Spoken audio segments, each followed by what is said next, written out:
Hello दोस्तों, welcome to software engineering channel. क्या हाल चाल है आप लोगों का। सॉफ्टवेयर इंजीनियरिंग चैनल में डाटा स्ट्रक्चर की जो प्लेलिस्ट हमारी चल रही है, उसके अंदर कल हमने कुछ लिंक लिस्ट के कंसेप्ट्स को पढ़ा था कि लिंक लिस्ट क्या होती है, और फिर उसको हमने कंपैरिजन करके देखा था कि एरे डाटा स्ट्रक्चर से जो है वो किस तरीके से डिफरेंट है। और ये भी हमने देखा था कि क्यों हम एरे डाटा स्ट्रक्चर को लिंक लिस्ट के अल्टरनेटिव के तौर पर इस्तेमाल नहीं कर सकते, और कैसे इन दोनों डाटा स्ट्रक्चर्स की एक अलग अलग इंपॉर्टेंस है। तो लिंक लिस्ट के टॉपिक को हम आगे लेके चल रहे थे, लेकिन आज हम जो है एक कंसेप्ट पढ़ने वाले हैं जिसका नाम है पॉइंटर। ठीक है, अब आप ये सोच रहे होंगे कि लिंक लिस्ट में अचानक से पॉइंटर का कंसेप्ट कहाँ से आ गया। तो पहले तो मैं आपको बताता चलूँ कि पॉइंटर का डायरेक्ट कोई डाटा स्ट्रक्चर से ताल्लुक नहीं है। पॉइंटर का ताल्लुक C++ प्रोग्रामिंग लैंग्वेज से है, और क्योंकि हम जो डाटा स्ट्रक्चर पढ़ रहे हैं उसकी इम्प्लीमेंटेशन हम यूजिंग C++ प्रोग्रामिंग लैंग्वेज कर रहे हैं, और C++ प्रोग्रामिंग लैंग्वेज में हमारे पास एक पॉइंटर का कंसेप्ट होता है, और ये पॉइंटर का कंसेप्ट डाटा स्ट्रक्चर्स की इम्प्लीमेंटेशन में बहुत ज़्यादा इंपॉर्टेंस रखता है।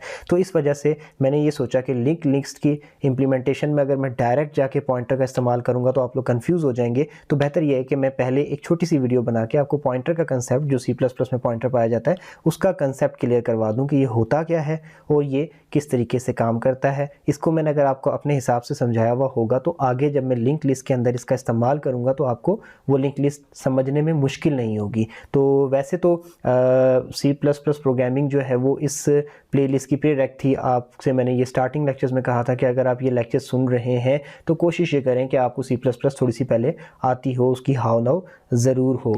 लेकिन फिर भी मैंने सोचा कि एक इंपॉर्टेंट कंसेप्ट है, और सिर्फ लिंक लिस्ट ही नहीं, बहुत सारे इंपॉर्टेंट डाटा स्ट्रक्चर के अंदर पॉइंटर इस्तेमाल हो रहा होता है। तो इसलिए इसको मैं खुद ही एक छोटी सी वीडियो बना के समझा देता हूँ। तो अगर हम इसकी डेफिनेशन की तरफ जाएं, हम डायरेक्ट डेफिनेशन पे जंप करते हैं अभी इसकी पॉइंटर की। द वेरिएबल, बेसिकली ये क्या है, पॉइंटर भी एक वेरिएबल ही होता है। ठीक है, अब ये यूज़ किस लिए होता है, the variable which are use to store the location of value. ठीक है, अब ये पॉइंट थोड़ा समझने वाला है कि आपकी जो मेमोरी में जो भी आप वैल्यू सेव कर रहे होते हो, मतलब आप किसी वेरिएबल में डाल के जैसे आप एक वैल्यू सेव करते हो मेमोरी में, तो वो कहाँ सेव होती है। मेमोरी में बहुत सारे मेमोरी एड्रेसेस होते हैं, मेमोरी में डिफरेंट किस्म की लोकेशंस होती हैं।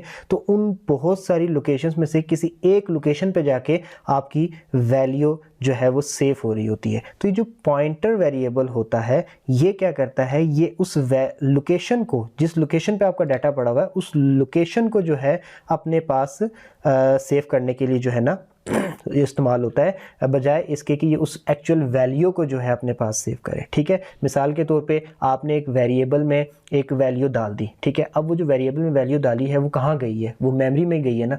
मेमोरी में आगे कहाँ जाके चीज़ें सेव हो रही होती हैं, मेमोरी में आगे डिफरेंट मेमोरी एड्रेसेस होते हैं, मेमोरी लोकेशंस होती हैं, उनमें से किसी एक पे जाके आपकी वैल्यू सेव हो रही होती है। अब वो जिस लोकेशन पे जाकर आपकी वैल्यू सेव हुई है ना, उस लोकेशन को अगर आप किसी वेरिएबल में सेव करवाना चाहते हैं तो जिस वेरिएबल में आप सेव कराएंगे उस वेरिएबल को जो है आप पॉइंटर वेरिएबल कहते हैं। ठीक है, और फिर उस पॉइंटर वेरिएबल पे जो लोकेशन पड़ी होती है, आप उस लोकेशन के ज़रिए उस वैल्यू को भी डायरेक्ट उठा के स्क्रीन पे देख सकते हैं। तो ये एक छोटा सा, अगर आपको मुकम्मल कंसेप्ट जो मैंने बताया अगर नहीं समझ आया तो थोड़ा सा वीडियो को पीछे करके दोबारा से सुने, आई होप सो को क्लियर हो जाएगा। और अगर फिर भी मुकम्मल तौर पर क्लियर नहीं होता तो थोड़ा सा वेट करें, आगे जाके मैं भी इसको प्रैक्टिकली परफॉर्म करने वाला हूँ आपके कंपाइलर के अंदर C++ के, तो आपको वहाँ पे बेहतर समझ आ जाएगा। अब मैं इसकी एक छोटी सी एग्जांपल भी देता हूँ।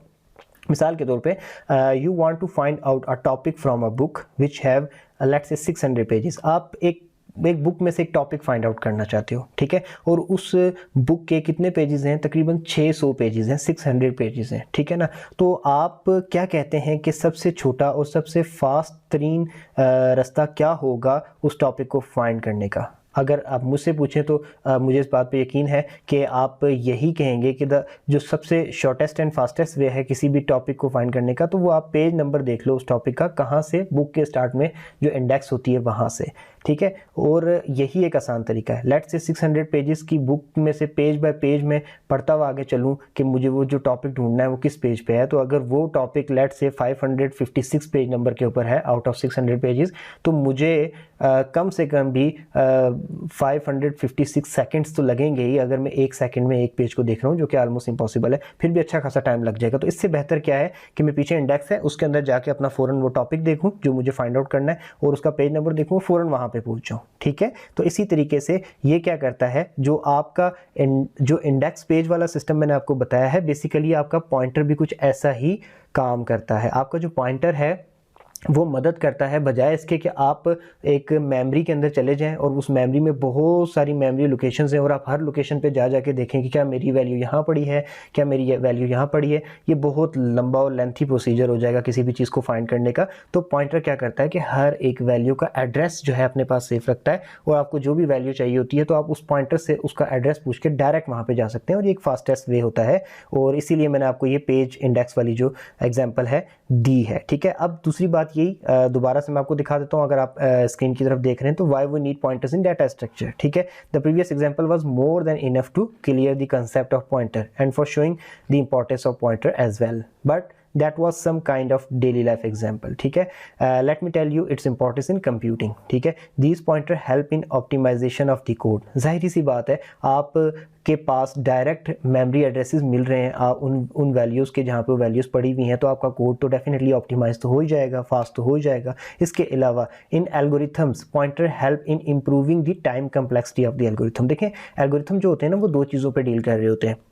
एक अच्छा एल्गोरिथम वही होता है जिसके अंदर टाइम कम्प्लेक्सिटी अच्छी हो और स्पेस कम्प्लेक्सिटी भी अच्छी हो। स्पेस कम्प्लेक्सिटी क्या होती है, वो ये कि वो मेमोरी में जगह कितनी ले रहा है। टाइम कम्प्लेक्सिटी क्या होती है कि वो ये कि कम से कम वो कितने टाइम के अंदर जो है आपकी प्रॉब्लम को सॉल्व कर पा रहा है। तो अगर आप पॉइंटर्स यूज़ करते हैं तो जैसे मैंने आपको बताया कि आप जल्दी से किसी भी वैल्यू तक पहुँच सकते हैं क्योंकि उसका एड्रेस आपके पास होता है, तो जाहिर सी बात है आपका टाइम बच रहा है, तो आपकी जो टाइम कम्प्लेक्सिटी है उसको बड़े ज़बरदस्त तरीके से ये अचीव करने में मदद देता है। ठीक है, तो इस तरीके से आपके डाटा स्ट्रक्चर में पॉइंटर्स की बहुत ज़्यादा इंपॉर्टेंस है, आपके एल्गोरिथम्स में पॉइंटर की बहुत ज़्यादा इंपॉर्टेंस है। ठीक हो गया, अब मैं एक छोटे से कोड के थ्रू आई होप सो कि एक जनरल कंसेप्ट आपके माइंड में बन गया होगा। मैं अभी आपसे ये नहीं कहता कि आपको 100% अभी तक पॉइंटर समझ आ गया होगा या आ जाना चाहिए था, मैं ऐसा बिल्कुल नहीं कहता। जाहिर सी बात है, मैंने भी आपको थ्योरेटिकल कंसेप्ट बताएं तो उससे एटलीस्ट 30-40% आपका जो है माइंड में एक इमेज बन चुका होगा पॉइंटर का। अब उस इमेज को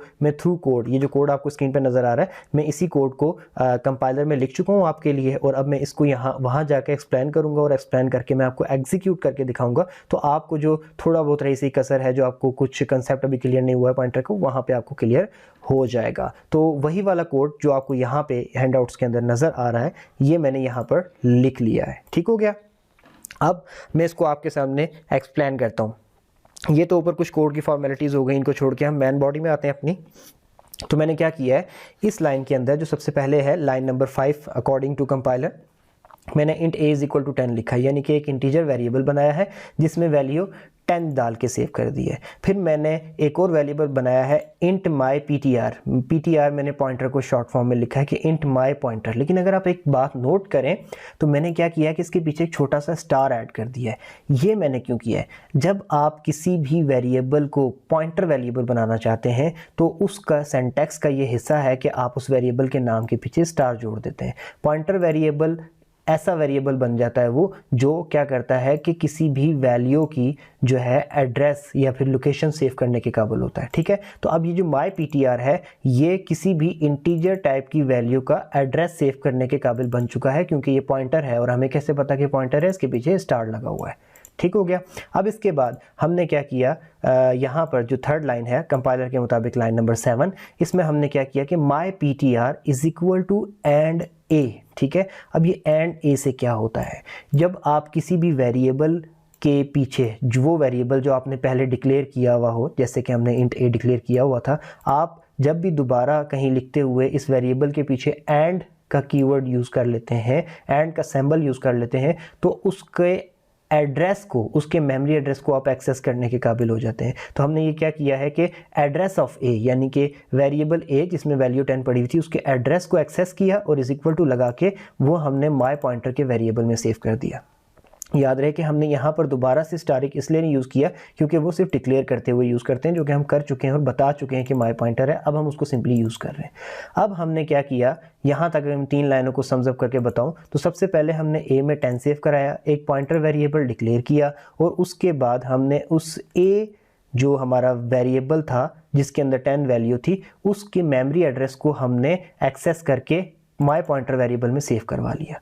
अब इससे आगे अगर हम जाएं तो मैंने इस लाइन में क्या किया, जो कंपाइलर के मुताबिक लाइन नंबर 9 है, इसके अंदर मैंने क्या किया कि स्क्रीन पे लिखवाया कि the value of A is, और उसके बाद आगे ए लिख दिया। तो मुझे स्क्रीन पे क्या नज़र आएगा, the value of A is 10। ठीक हो गया। अब इसके बाद मैंने इससे आगे जो लाइन थी, यानी कि कंपाइलर के मुताबिक जो लाइन नंबर 10 है, ये वाली जिसको मैंने हाईलाइट किया है, इसमें मैंने क्या किया, स्क्रीन पे लिखा एड्रेस ऑफ वेरिएबल इज़, उसके बाद मैंने माई PTR। तो अब क्या होगा कि इस वेरिएबल में हमारा मेमोरी एड्रेस सेव हुआ होगा, कुछ something combination of English alphabets and numbers and कुछ अदर सिंबल्स का, ठीक है ना। तो वो एड्रेस होता है, तो वो इसमें सेव हुआ होगा। इसके बाद मैंने क्या किया, मैंने value on the address is, मैं अब ये चाहता था कि मैं उस एड्रेस पे पड़ी हुई वैल्यू को एक्सेस कर सकूं। तो एड्रेस तो मेरे माई PTR में सेव था, तो मैंने क्या किया, दोबारा इसके पीछे स्टैरिक लगाया और स्टैरिक माई PTR लिखा। तो अब स्टैरिक माई PTR लिखने से क्या होगा कि मेरे पास स्क्रीन पे value on the address is 10 लिखा हुआ आ जाएगा। 10 क्यों आएगा, क्योंकि माई PTR में एक वेरिएबल का एड्रेस है। कौन से वेरिएबल का, ए वेरिएबल का, और उस ए वेरिएबल में वैल्यू क्या है, 10 वैल्यू है। तो स्टैरिक माई PTR करने से हमने क्या कहा, हमने कहा कि माई PTR में जो एड्रेस पड़ा हुआ है उस पर जो वैल्यू पड़ी हुई है वो उठा के शो कर दो। तो उस एड्रेस के ऊपर ए था और उसके अंदर वैल्यू 10 थी, तो उसने भी वापस हमें 10 शो कर दिया। अब हम इसको दोबारा से एग्जीक्यूट करते हैं, कंपाइल एंड रन करके देखते हैं कि एरर आता है या फिर ये एग्जीक्यूट होके हमें फाइनल रिजल्ट दिखाता है। तो मैंने इसको एग्जीक्यूट कर दिया है, लेट्स सी, ये भी वेटिंग पे जी चल गया ये। अब आप ये देखें, पहली लाइन जो थी कंपाइलर के अंदर लाइन नंबर 9 देखें, इस लाइन नंबर 9 के मुताबिक वैल्यू ऑफ ए इज़ 10 आ गया। उसके बाद कंपाइलर की लाइन नंबर 10 को देखें और एड्रेस ऑफ वेरिएबल इज़ ये देखें 0 मल्टीप्लाई बाय 6FFE04 समथिंग कोई एड्रेस आ गया। उसके बाद हमने लाइन नंबर 12 जो है कंपाइलर की, उससे हमने क्या किया, value on the address is asterisk my PTR, तो वैल्यू एड्रेस के ऊपर क्या पड़ी थी 10, तो वो दोबारा एक्सेस हो गई। ठीक हो गया। अब ये देखें कि ये पॉइंटर का कंसेप्ट था, ठीक है। अब आप ये सोच रहे होंगे कि हम डाटा स्ट्रक्चर पढ़ते पढ़ते शायद डायरेक्ट प्रोग्रामिंग में आ गए। आप कुछ हद तक ये कह सकते हैं कि ये एक प्योर प्रोग्रामिंग का कंसेप्ट है, लेकिन मैंने आपको समझाया इसलिए है कि आगे जब हम लिंक लिस्ट पढ़ेंगे तो समझ लें कि लिंक लिस्ट इसके बगैर कुछ भी नहीं है। जब आप C++ को के अंदर जो है लिंक लिस्ट इंप्लीमेंट कर रहे होते हैं, तो आज अगर आपने ये समझ लिया है तो कल आपको लिंक लिस्ट समझने में आसानी होगी। अगर फिर भी आपको भी समझ नहीं आया तो मैं आपको हाईली रिकमेंड करूंगा कि YouTube पे जाके आगे पीछे से रिसर्च करके एटलीस्ट कम से कम ये खुद से माई पॉइंटर का कंसेप्ट ज़रूर क्लियर कर लें जब तक हमारा नेक्स्ट टॉपिक आता है। तो अब हम आगे जाके वापस अपने कोशिश ये करेंगे कि लिंक लिस्ट के टॉपिक के ऊपर डाइवर्ट हो जाएं और लिंक लिस्ट पे फोकस करें और फिर उसके बाद हम उसके कोड की तरफ चलते हैं। तो ये वीडियो ऑलरेडी काफ़ी लंबी हो चुकी है। नेक्स्ट वीडियो में हम इंशाल्लाह और लिंक लिस्ट की तरफ जाएंगे और उसकी इंपॉर्टेंट चीज़ें डिस्कस करेंगे, शायद उसका कोड भी देखें या फिर शायद उससे नेक्स्ट वीडियो में उसका कोड देखें। तो तब तक के लिए मैं आपको अल्लाह हाफ़िज़ कहना चाहूँगा। वीडियो अच्छी लगी हो तो प्लीज़ लाइक कर दीजिएगा, चैनल इन्फॉर्मेटिव हो तो सब्सक्राइब करें और अपने प्लीज़ दोस्तों को भी कहें, अपने फ्रेंड्स को, अपने कोलीग्स को, अपने फेलोज़ को यूनिवर्सिटी के अंदर बोला करें कि प्लीज़ इन चैनल्स को सब्सक्राइब करके हमें सपोर्ट करें। आपकी ये सपोर्ट जो होती है, जो आप सब्सक्राइब करके हमें देते हैं, वो हमें मोटिवेट करती है और से और नई वीडियोज़ बनाने के लिए। तो दोबारा मिलते हैं नेक्स्ट लेक्चर में, तब तक के लिए अल्लाह हाफ़िज़।